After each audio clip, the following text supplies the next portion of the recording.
Fala meus amigos, minhas amigas, esse é o canal Senda da Alma e nós vamos embarcar em mais um estudo libertador de O Livro dos Espíritos. Hoje o nosso estudo de número 7 vai ser incrível, então fique comigo até o final. Bom pessoal, então nós vamos iniciar aqui o nosso estudo de O Livro dos Espíritos e eu estou utilizando essa tradução aqui de Guilom Ribeiro, mas se você tiver outra não tem problema, você pode usar ela porque vai mudar apenas algumas palavras, alguns termos. Mas se você quiser acompanhar aqui pelo nosso vídeo, você também pode. O nosso estudo de O Livro dos Espíritos é apresentado aqui no canal Senda da Alma, toda terça-feira, às 7h15 da noite. E o link para todos os estudos de O Livro dos Espíritos está aqui na descrição, aqui embaixo, tá certo? E se você quiser conhecer o nosso canal principal, o canal Espírita, o link também está aqui embaixo na descrição. Bom pessoal, então hoje nós vamos aqui para o Espírito e a Matéria, e nós vamos estudar aqui a questão 21, a questão 22, a questão 23 e a questão 24, tá certo?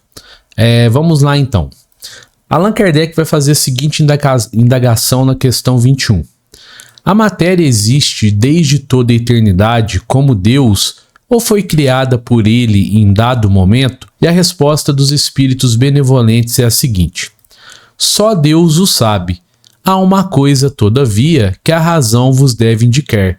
É que Deus, modelo de amor e caridade, nunca esteve inativo. Por mais distante que logreis figurar o início de sua ação, podereis concebê-lo ocioso um momento que seja. Muito interessante, né, pessoal, essa passagem aqui. E então, o que a gente pode entender aqui sobre isso? Os espíritos benevolentes, eles explicam, né, pessoal, que o homem não pode afirmar com certeza se a matéria existe desde toda a eternidade ou se ela foi criada, né, por Deus em determinado momento, pois esse é um conhecimento que somente Deus possui plenamente. Óbvio que espíritos altamente evoluídos podem ter, certamente tem mais informações sobre isso, mas nós hoje no nosso atual estágio evolutivo não tem como a gente saber. Porém, né, a razão, pessoal, ela pode nos conduzir então a essa reflexão muito importante, né? Que Deus, sendo perfeito e o modelo de amor e atividade, ele jamais poderia ter permanecido inativo, porque a própria ideia de um Deus ocioso não está de acordo com a perfeição divina. Então, pessoal, a doutrina espírita, né, ela nos leva a compreender que a ação criadora de Deus, ela é eterna e ela também é constante, mesmo que o ser humano não consiga determinar o início absoluto da matéria ou mesmo o início absoluto da criação. Então, mesmo assim, né, pode entender, né, o homem pode entender que Deus sempre esteve em atividade, governando, né, e produzindo a vida no universo por meio das suas leis totalmente perfeitas. Então essa reflexão, pessoal, mostra a grandeza, né, da ação divina e os limites de entendimento humano diante dos mistérios da criação. Os nossos limites são muito grandes ainda. Bom, mas então nós temos aqui a questão 22, onde Allan Kardec vai fazer a seguinte indagação. Define-se geralmente a matéria como o que tem extensão, o que é capaz de nos impressionar os sentidos, o que é impenetrável. São exatas estas definições?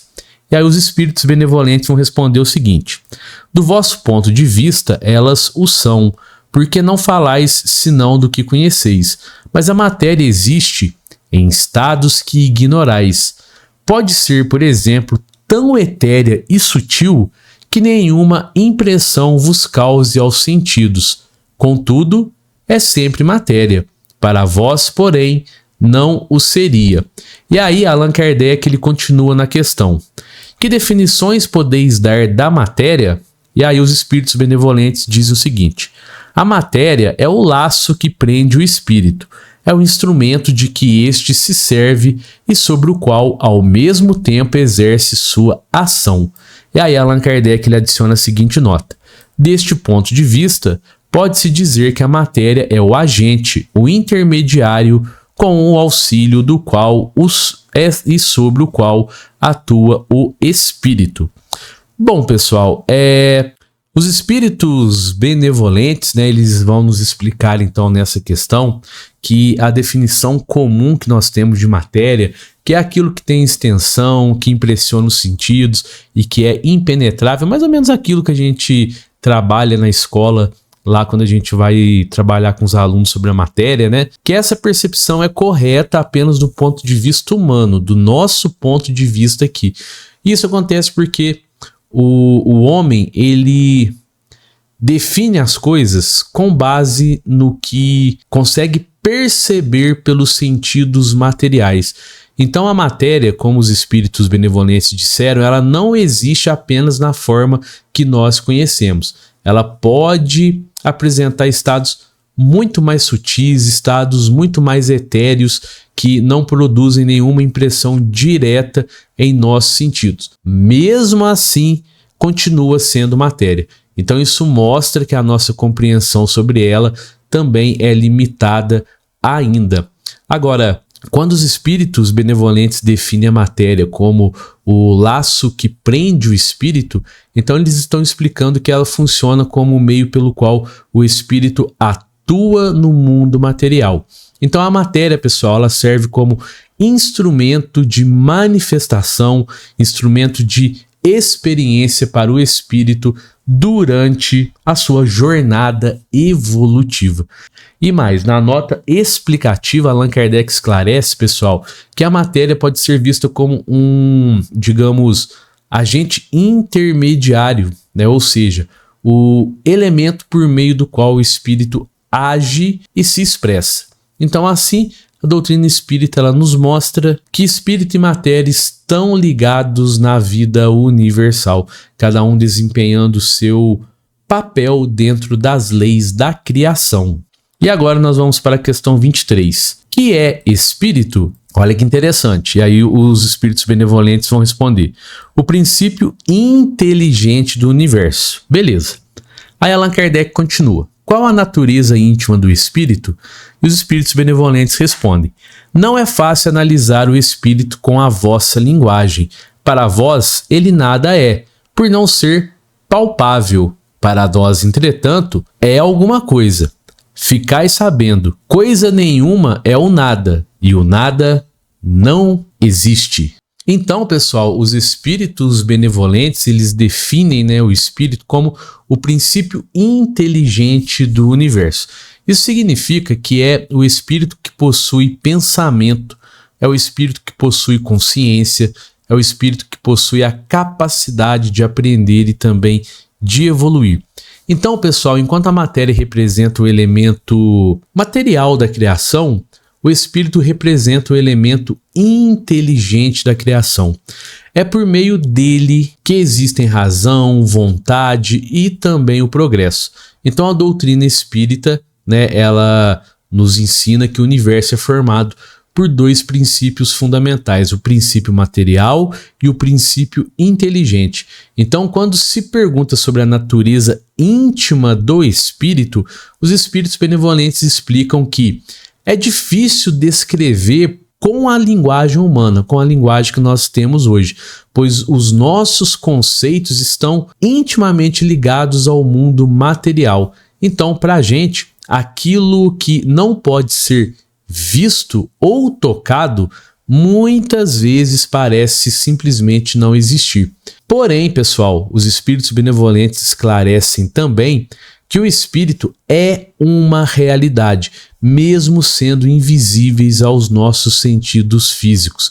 Então, ao afirmar que o nada não existe, eles reforçam que o espírito é algo real e essencial na criação, ainda que a sua verdadeira natureza esteja além da capacidade atual de definição humana.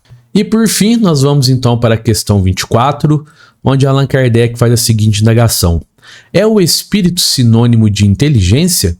E aí os espíritos benevolentes respondem o seguinte: a inteligência é o atributo essencial do espírito. Uma e outro, porém, se confundem no princípio comum, de sorte que, para vós, são a mesma coisa. Bom, os espíritos benevolentes explicam então aqui nessa questão que o espírito não é, pessoal, exatamente sinônimo de inteligência, embora estejam profundamente ligados. Porque veja, a inteligência é um atributo essencial do espírito, ou seja, é uma de suas qualidades principais. É por meio do espírito, então, e a sua inteligência, que existem o pensamento, a razão e a capacidade de compreender e também a capacidade de aprender. Então, assim, a inteligência é uma manifestação do próprio espírito. Porém, pessoal, para o entendimento humano, espírito e inteligência acabam se confundindo, porque nós não conseguimos separar claramente esses dois conceitos. Então, quando percebemos a inteligência, nós estamos percebendo a ação do espírito. É por isso que, para nós, ambos parecem ser, então, a mesma coisa. Então, a doutrina espírita, pessoal, nos ensina que o espírito é o princípio inteligente da criação e a inteligência é uma de suas expressões mais evidentes. E eu queria agradecer a você que ficou comigo até aqui no final desse vídeo. Se você gostou desse nosso conteúdo, eu queria te convidar a se inscrever aqui no nosso canal, dar um joinha aqui no nosso vídeo, comentar, compartilhar e apertar o sininho das notificações na opção todas, tá bom? Um fraterno abraço a todos e que assim seja!